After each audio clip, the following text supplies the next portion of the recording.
warahmatullahi wabarakatuh adik-adik. Selamat pagi. Perkenalkan, nama saya Aisliana Salma dari Program Studi Pendidikan Guru Sekolah Dasar Universitas Muhammadiyah Purworejo. Di sini akan menyampaikan materi mengenai kesehatan reproduksi pada masa pubertas. Nah, sebelum kita memulai pembelajaran pada pagi hari ini, mari kita membaca basmalah bersama-sama. Bismillahirrahmanirrahim. Semoga pembelajaran kali ini dapat diberkahi oleh Allah Subhanahu wa taala. Langsung saja kita mulai ya.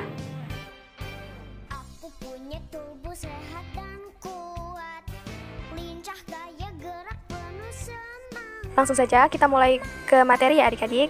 Yuk, yang pertama yaitu pubertas. Nah, apa sih pubertas itu? Nah, pubertas adalah masa ketika seorang anak mengalami perubahan fisik, psikis, dan pematangan fungsi seksual. Masa pubertas sendiri biasanya dimulai saat berumur 8 hingga 10 tahun dan berakhir lebih kurang di usia 15 hingga 16 tahun. Nah, untuk adik-adik kelas 6 nih, biasanya kan umurnya 11 tahun. Nah, berarti adik-adik ini sudah memasuki masa pubertas. Nah, masa pubertas ini ditandai dengan perubahan fisik. Contohnya, pada anak laki-laki yaitu suara membesar, dada membidang, dan tumbuh rambut di area kemaluan dan di area ketiak. Untuk anak perempuan sendiri yaitu suara melengking, payudara mulai membesar, panggul membesar, dan tumbuh rambut juga di area kemaluan dan di area ketiak. Nah, untuk perubahan psikisnya yaitu perubahan suasana hati, perubahan ekspresi emosi, rendahnya rasa percaya diri, dan pembentukan identitas. Nah, untuk adik-adik sendiri nih, dari ciri-ciri yang tadi saya sebutkan, adik-adik dapat menilai, nah adik ini udah memasuki masa pubertas atau belum. Nah, dan lagi yang terpenting pada anak perempuan itu ditandai dengan menstruasi pertama, dan untuk anak laki-laki setelah dihitan itu ada yang namanya mimpi basah. Nah, itu dua tadi yaitu menstruasi dan mimpi basah merupakan tanda bahwa adik sudah memasuki masa pubertas. Materi yang selanjutnya yaitu dampak dari kurangnya sosialisasi dan edukasi kesehatan reproduksi terhadap anak pada masa pubertas. Nah, di sini peran orang tua adik-adik dan guru adik-adik sangat penting.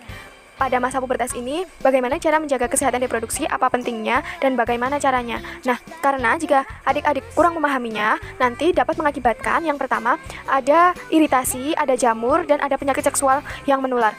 Karena apa? Nanti kalau adik-adik tidak dapat menjaga, misal seperti yang kedua, yaitu dapat mengakibatkan kehamilan di usia muda. Nah, akhir-akhir ini sering terjadi teman adik-adik, usia adik-adik ini hamil di usia yang sangat muda. Karena apa? Mereka yang pertama kurangnya perhatian dari orang tua, kurangnya edukasi mengenai kesehatan reproduksi pada masa pubertas tadi. Jadi teman adik-adik ini coba-coba. Nah, untuk adik-adik dijaga betul-betul dan jangan sampai coba-coba. Tanyakan kepada orang tua atau guru mengenai bagaimana cara menjaga kesehatan reproduksi, apa yang tidak boleh dilakukan, dan lain-lain. Nah, untuk kehamilan di usia muda ini, kalau teman adik-adik mencoba-coba itu dapat menyebabkan aborsi yang berakibat pada hilangnya nyawa remaja. Karena teman adik-adik ini merasa takut kepada orang tua kalau ketahuan hamil. Nah, jadi mereka memilih aborsi, yaitu aborsi itu adalah menghilangkan janin bayi. Jadi mereka membunuh janin bayi yang tidak bersalah, dan itu dapat menyebabkan orang tua ini atau teman adik-adik ini dapat meninggal dunia. Nah, jadi adik-adik harus sangat berhati-hati ya. Nah, saya di sini tidak untuk menakuti adik-adik atau ini bukan hal yang tabu, karena ini sangat penting di usia adik-adik ini agar adik-adik tidak coba-coba atau melakukan hal-hal yang tidak diinginkan. Nah, jadi jangan menganggap bahwa ini adalah hal yang tabu atau saru. Jadi kita ambil sisi positifnya aja ya. Nah, materi yang selanjutnya adalah apa sih pentingnya pengetahuan kesehatan reproduksi pada masa pubertas ini? Ayo, apa adik-adik? Coba tebak. Nah, yang pertama langsung saja yaitu yang pastinya yaitu untuk menjaga kesehatan dan fungsi organ reproduksi. Jadi kita harus tahu bagaimana cara menjaga kesehatannya dan apa fungsi organ reproduksi sendiri. Nah, yang kedua yaitu untuk menghindari remaja melakukan hal-hal yang tidak diinginkan.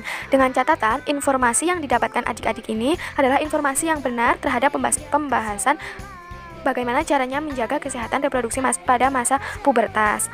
Nah, selanjutnya, memiliki pengetahuan yang tepat terhadap proses reproduksi serta cara menjaga kesehatannya diharapkan mampu membuat remaja lebih bertanggung jawab, terutama mengenai proses reproduksi dan dapat berpikir ulang sebelum melakukan hal yang dapat merugikan. Nah, jadi adik-adik di sini belajar bagaimana caranya bertanggung jawab dan dapat berpikir ulang sebelum melakukan hal yang tidak diinginkan. Jadi adik-adik, contohnya misal, ini perbuatan baik atau buruk ya. Nah, kalau buruk itu harus ditinggalkan. Kalau yang baik langsung saja dilakukan. Seperti itu ya.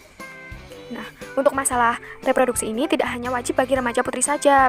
Nah, karena anak laki-laki juga harus mengetahui serta mengerti cara hidup dengan reproduksi yang sehat. Pergaulan adik-adik yang salah juga dapat mengakibatkan dampak yang merugikan bagi adik-adik sendiri loh. Nah, jadi adik-adik harus tahu itu lingkungan adik-adik ini dapat membentuk adik-adik menjadi remaja yang baik, menjadi penerus bangsa yang baik atau tidak. Nah, kalau adik-adik merasa lingkungan adik-adik ini tidak nyaman, membuat dampak yang merugikan pada adik-adik, maka langsung ditinggalkan saja, begitu ya.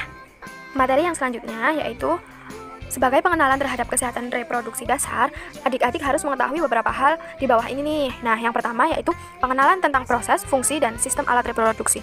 Nah, bagaimana cara prosesnya, fungsinya apa, dan mengenai sistem alat reproduksi sendiri. Yang kedua yaitu mengetahui penyakit HIV atau AIDS dan penyakit menular seksual lainnya serta dampaknya pada kondisi kesehatan organ reproduksi.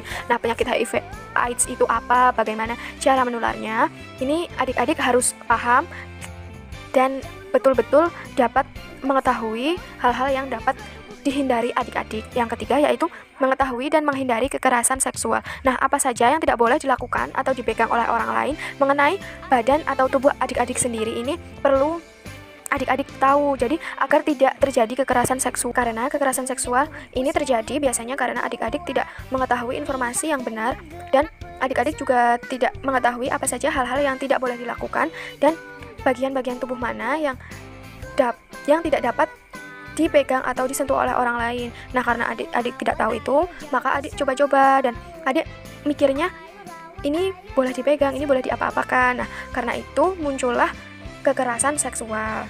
Jadi adik-adik harus sangat berhati-hati ya. Yang selanjutnya yaitu mengetahui pengaruh media sosial terhadap aktivitas seksual. Nah, di media sosial ini sangat terbuka gambar-gambar atau video-video yang diupload, yang ditonton. Nah, jadi adik-adik harus memfilter gambar dan video dan apapun yang adik-adik tonton ini itu bermanfaat bagi adik-adik sendiri. Nah, kalau memungkinkan itu tidak bermanfaat, maka harus ditinggalkan. Yang selanjutnya yaitu mengembangkan kemampuan dalam berkomunikasi, terutama membentuk kepercayaan diri dengan tujuan untuk menghindari perilaku beresiko. Nah, karena kalau kemampuan dalam berkomunikasi adik-adik baik, maka dapat menghindari topik yang membuat resiko buruk. Nah, jadi kalau adik-adik pintar berkomunikasi, nanti topiknya itu semakin memberat. Nah, memberat ini tetapi di arah yang lebih baik, jadinya dapat menghindari hal-hal yang buruk. Selanjutnya yaitu cara menjaga kesehatan reproduksi pada masa pubertas. Yang pertama yaitu memakai handuk yang lembut, kering, bersih, dan tidak berbau atau lembab. Yang kedua yaitu adik-adik harus memakai celana dalam dengan bahan yang mudah menyerap keringat, dan pakaian dalam harus diganti minimal 2 kali dalam sehari, karena kalau tidak diganti nanti dapat menyebabkan jamur atau iritasi. Ya, benar. Yang selanjutnya, adik-adik disarankan untuk menghindari bertukar pakaian dalam dan handuk dengan orang lain, karena handuk dan pakaian dalam ini merupakan pakaian yang sensitif. Jadi nanti kalau misal orang lain itu ada mengidap penyakit misal seperti gatal-gatal di area kemaluan, nanti kalau adik memakai pakaian dalam yang sama, nanti adik-adik bisa tertular seperti itu. Jadi harus berhati-hati ya. Nah, selanjutnya bagi adik-adik perempuan sesudah buang air kecil itu membersihkan alat kelaminnya dari arah depan menuju belakang. Karena apa? Agar kuman yang terdapat pada anus tidak masuk ke dalam organ reproduksi. Jadi ini tidak untuk perempuan saja ya, tetapi untuk adik laki-laki juga disarankan untuk membersihkan organ reproduksi dari arah depan menuju belakang. Materi yang selanjutnya yaitu cara menjaga kesehatan reproduksi pada saat adik-adik yang perempuan ini sedang haid atau menstruasi. Nah, yang pertama yaitu menggunakan pembalut bersih. Yang kedua yaitu mengganti secara teratur dengan 2-3 kali dalam sehari atau setelah buang air kecil, atau di saat pembalut telah penuh darah, atau saat mandi, setelah mandi ya maksudnya. Nah, selanjutnya yaitu membuang pembalut yang sudah penuh dan menggantinya. Yang kedua, jika bila pembalut yang digunakan yaitu pembalut yang sekali pakai, maka kita bersihkan dahulu, adik-adik bersihkan dahulu dengan memilasnya dengan air. Nah, jadi supaya darahnya menjadi bersih, dan selanjutnya baru kita membungkus pembalut yang sudah bersih tadi, sudah dicuci, dan baru kita buang di tempat sampah. Yang selanjutnya, jika adik-adik menggunakan pembalut kain, maka setelah digunakan, kita harus mencucinya dengan bersih, lalu kita jemur sampai kering. Setelah itu baru disetrika. Karena pada saat haid ini dinding bagian dalam rahim terlepas sehingga amat mudah terkena infeksi. Nah, jadi adik-adik ini sangat diperlukan bagaimana cara menjaga kesehatan reproduksi pada masa adik-adik yang perempuan ini haid atau menstruasi. Untuk adik-adik perempuan juga disarankan untuk benar-benar menjaga kesehatan pada saat menstruasi atau haid. Selanjutnya yaitu menghindari penggunaan panty liner secara terus-menerus karena dapat menyebabkan iritasi. Nah, selanjutnya yaitu menghindari penggunaan cairan khusus pembersih organ intim atau organ reproduksi adik-adik karena dapat mengganggu keseimbangan pH dalam organ reproduksi. Yang selanjutnya yaitu jika kita atau adik-adik terlalu sering memakai akan membunuh bakteri baik dalam organ reproduksi yang akan memicu tumbuhnya jamur sehingga dapat menyebabkan gatal-gatal atau iritasi. Selanjutnya bagi adik-adik yang laki-laki ini dianjurkan atau bisa diwajibkan untuk yang Islam untuk dikhitan atau disunat agar mencegah terjadinya penularan penyakit menular seksual serta menurunkan risiko kanker penis. Nah, jadi untuk adik-adik yang laki-laki jangan takut untuk disunat karena sunat itu baik untuk kesehatan adik-adik sendiri. Selanjutnya, adik-adik disarankan untuk membersihkan organ reproduksi menggunakan air mengalir setelah membuang air besar maupun membuang air kecil karena secara tempat penampungan air dapat memungkinkan mengandung bakteri dan jamur. Selanjutnya, mencukur rambut kemaluan. Nah, untuk adik-adik yang sudah tumbuh rambut di area kemaluan dan ketiaknya ini, baik laki-laki maupun perempuan, disarankan untuk mencukur rambut secara berkala karena untuk menjaga tetap pendek agar tidak banyak ditumbuhi bakteri. Pengetahuan dan persepsi yang salah mengenai kesehatan reproduksi dapat menyebabkan adik-adik berperilaku yang beresiko terhadap kesehatan reproduksinya. Nah, jika adik-adik ini tidak benar-benar paham betul akan bagaimana cara menjaga kesehatan reproduksinya, nanti adik-adik dapat salah persepsi sehingga malah dapat mengakibatkan penyakit atau hal-hal yang tidak diinginkan. Nah, oleh karena itu, peran orang tua dan guru menjadi sangat penting dalam mendampingi remaja, khususnya adik-adik yang dapat mencari dan menemukan informasi kesehatan reproduksi yang tepat. Selanjutnya langsung saja kita masuk ke soal. Nah, yang pertama, apa pentingnya menjaga kesehatan reproduksi pada masa pubertas? Yang kedua, bagaimana anjuran menjaga kesehatan reproduksi pada masa pubertas pada anak laki-laki? Yang ketiga, bagaimana anjuran menjaga kesehatan reproduksi pada masa pubertas pada perempuan? Yang keempat, siapa yang perlu mendampingi remaja mencari dan menemukan informasi kesehatan reproduksi yang tepat? Yang kelima, apa akibatnya jika remaja pada masa pubertas tidak benar-benar paham akan kesehatan reproduksi? Langsung saja kita jawab satu persatu. Yang pertama, apa pentingnya menjaga kesehatan reproduksi pada masa pubertas? Yaitu yang pertama, untuk menjaga kesehatan dan fungsi organ reproduksi. Yang kedua, menghindari remaja melakukan hal-hal yang tidak diinginkan. Yang ketiga, membuat remaja lebih bertanggung jawab, terutama mengenai proses reproduksi dan dapat berpikir ulang sebelum melakukan hal-hal yang dapat merugikan. Yang kedua, bagaimana anjuran menjaga kesehatan reproduksi pada masa pubertas pada laki-laki, yaitu dianjurkan untuk dikhitan atau disunat agar mencegah terjadinya penularan penyakit menular seksual serta menurunkan risiko kanker penis.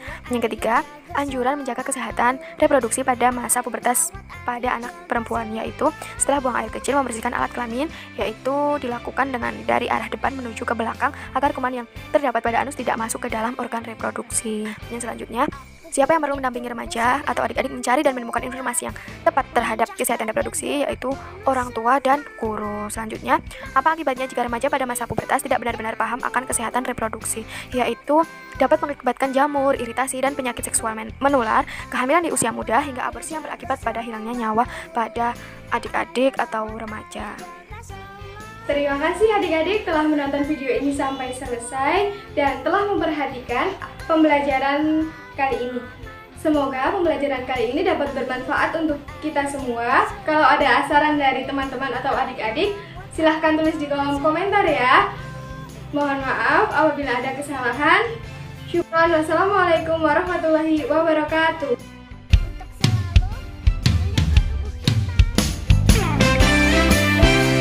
Ayo kita jaga tubuh kita. Aku punya tubuh sehat.